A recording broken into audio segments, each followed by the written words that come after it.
welcome, maybe welcome back. My name is Tyler from Homegrown Haven Farm. This is my garden. Today I would like to talk to you about 5 plants and herbs that come back every year.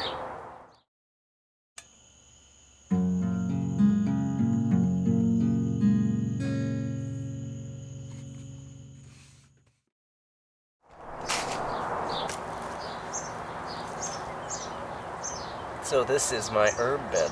So this is the herb bed. It has 4 of the 5 plants I'm going to be talking about. It's a little bit jumbled if you look at it from right there, so let's zoom in a little bit.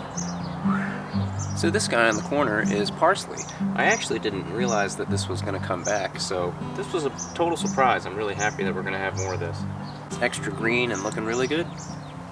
This scraggly stuff in the corner is German winter thyme, and it has been surviving all winter long. It just won't go away. I can't get rid of this stuff.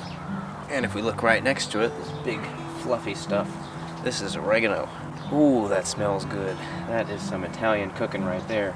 The oregano seems to have really loved this bed. It's taken off, and it doesn't seem to be stopping anytime soon. And the last one here in this bed is this sage bush, which is looking pretty scraggly. It really needs to be trimmed up.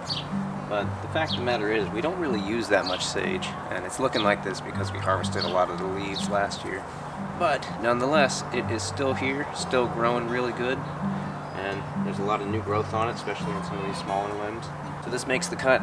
And the last plant I want to talk about today is actually this strawberry plant.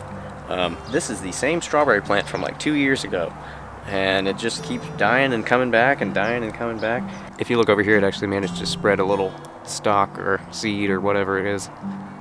We still need to figure out about that strawberry plant. And that's another one for me. I'm Tyler from Homegrown Haven Farm. I'm going to wrap this one up. Don't give up, keep growing as always, and I'll see you guys next time.